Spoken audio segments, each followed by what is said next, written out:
we're going on the list of the things that you need to do. This is a strange one to me, and let me explain what I felt when I wrote this. Traditions. You might think, if you're a longtime listener of mine, that I might have thought of Michelle Obama saying we have to change our traditions when I wrote this. But I didn't think of that until I got here. When I wrote traditions, I thought Christmas and Thanksgiving. And what I wrote was preserve those things that are true. Preserve what's important. Shed everything else. Conserve and preserve was exactly what I wrote. Conserve and preserve. Meaning, don't get rid of the commercial. Get rid of all the other things that don't matter. And preserve and concentrate the traditions and the importance of those traditions in your children and in your own mind. Christmas and Thanksgiving were the ones that came to my mind. Electronics. I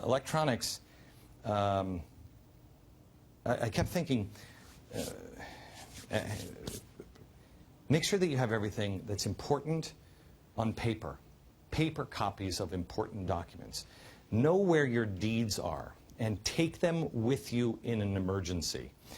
You know, the Russian gangs in revolution, what they have done in the past is they will come in, and I believe they're here now. They'll come into towns of real wealth, and there will be an emergency, and everybody will evacuate the town, and then the Russian gangs move in. And if it's bad enough, this is what happened in Eastern Europe. You come to your house and you open it up, and there they are. They're like, whoa, whoa, whoa! What are you doing in our house? And you're like, this ain't your house. Oh, where's your deed? If you could have your deed, they'd just shoot you right away. That if you didn't have your deed, they gave you a chance to escape. I don't know why you should have your deed now, but take your deeds with you and have paper documents. If indeed we are entering the times that we have seen before in Eastern Europe, you have to think differently. I've said before in the past, you have to think like a German Jew in 1936, 39. Reduce and remove electronics. Reduce your dependency on them, and remove those electronics that you can. I'm not saying that you become afraid of electronics. I mean, I'm the guy who's starting an internet-based television show. So I'm not saying, I'm just saying let's not become totally dependent. Because if something goes down, are you capable of finding or doing anything? Education. Education is going to play a big role in the next few months just in our political debate, but I don't really care about the political debate. I'm trying to find answers on education. First of all, apprenticeships. Apprenticeships are the future. They were the past and they are the future. You need to discuss with your children discuss and compare the value of the school for what you can earn. So in other words, how much are we paying? And what are you going to get at the end? What kind of job can you get in the end? Is it worth it?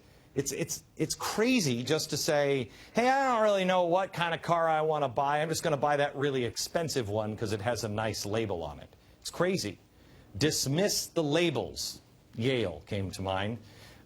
Labels mean nothing. They mean nothing. What do you get at the end of it? What is of value? Other options. Look for them online. School that you can, for homeschooling for yourself and your children. Look at, I love these people that say, I've got $128,000 in debt and I don't have a job. Well, you know what? There are other schools. They're faith-based schools where you can spend, $3,000 a semester. And they're good schools. Oh, well. Teach your children now that college is not a given. It's not even a requirement in a sane society. It is nice, but not everybody needs it. Trade schools are fine. I graduated from high school. I was reading about Harry Truman today. Harry Truman graduated from high school. He was a pretty smart guy. They made fun of him at that time. He read the encyclopedia, the entire encyclopedia, cover to cover, like 5 times. Demand merit from the school and from the student, or pull your time and money. Teach your children you don't waste money. If you're not going to do the job, or they're not teaching enough, and don't be afraid to do it. Always read. Educate yourself. Always read. Have a hard copy of important books and documents. This is an important one. The classics. The things that are, you don't need a hard copy of my books. The things that are really, really, truly valuable. The Constitution and any of the classics. Have a hard copy of them. You just don't know, especially with this one. Something, God forbid, goes wrong. All of my books, I mean, all my new library is all electronic. All I have is the old books, but I got news for you. Really, the old books are the best ones. Going on with education. Learn old and lost practices. Talking mending, canning, farming, things like that. Learn how to fix an engine. This here, learn old and lost practices. This one goes to what's of value, and skills and knowledge is of value. Learn to fix an engine. I can't fix an engine. I don't even know. I barely even know how they work. Our kids certainly don't. I thought this was interesting. Relearn and teach your children how to read a map.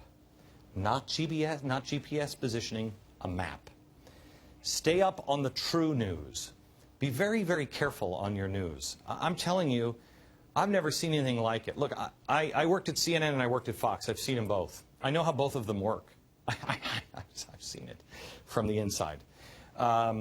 Stay up on the true news. This one, this is under education. Know the other side. If you don't know the other side's argument, you should have to, in a debate, say, tell me what your opponent believes. And your opponent, you'd have to say it, and your opponent would have to say, yes, that's right. Then you repeat it, you got it? Is that right? Yes. Okay, good. Here's why it's wrong. If you don't know what the other side, if you can't state the other side's opinion, you don't really have a leg to stand on. You don't know what you even believe. You have to know the other side of the argument. Then we get to business and jobs. Do the best work you can. Be the best that you can be. I can guarantee you, you can be better at whatever it is you're doing than you are right now. I know I can be. Now, what's stopping you from being better? In my case, time. I'm tired. I'm doing too much. But I don't know exactly what to cut. But I know I can be better. Is there any way to be better? Be better. Be the employee that no one else can fire. Be irreplaceable. Be the one that if they're going to make cuts, no, you can't fire Judy. No, Judy is, no. Be that person. Teach your children to be that person. GBTV. The truth lives here.